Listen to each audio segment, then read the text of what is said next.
তোমার যে সিনেমাগুলো ওখানে দেখেছি না, তোমার সিনেমার বাজেট বড় হোক বা ছোট হোক, একটা রুটনেস ওখানে থাকে, একটা সার্টেন রুটনেস থাকে। পারিয়া যেটা একটা লার্জার দ্য লাইফ একটা সিনেমা, অ্যাকশন হচ্ছে, একটা ওরকম টোন, সেখানেও একটা রুটনেস ছিল গল্পটার মধ্যে, এবং রাশে তো সেটা আছেই, অনেক ভটভটিতেও ছিল, ছিল সব কিছু, সব কটাতেই।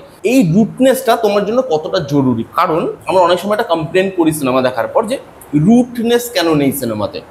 সাউথের সিনেমা যেগুলোর আমরা হয়তো এক্সাম্পল দিই করার সময়, যে ওদের কালচার নিয়ে, রুট নিয়ে কতটা বেশি ফোকাসড, কতটা কাজ করছে, আমরা কেন করতে পারছি না? কারণ আমাদেরও তো মানে কালচারালি তো আমরাও অনেকটা স্ট্রং, সবারই যারা আদিবাসী ট্রাইব তাদেরও একটা কয়েক হাজার বছরের কালচার রয়েছে।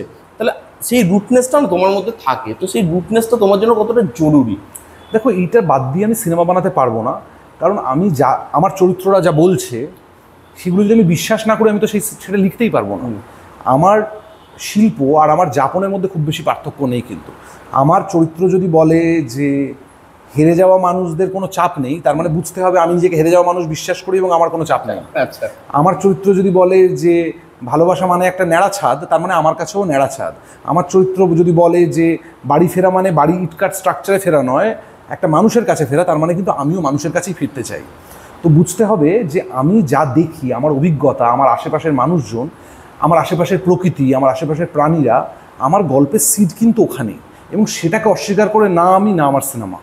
আমি কিন্তু এই পঞ্চভূত নিয়েই আমি বেঁচে আছি, এই বায়ু, এই জল, এই পৃথিবীর এই অংশটা, যে অংশটা আমরা বাস করি বাংলায়, এগুলোই কিন্তু আমি এবং তুমিও, আমরা প্রত্যেকে। এবং সেটার বাইরে যে আমরা কেউ নই, সেটা আমার সিনেমা বারবার বলি।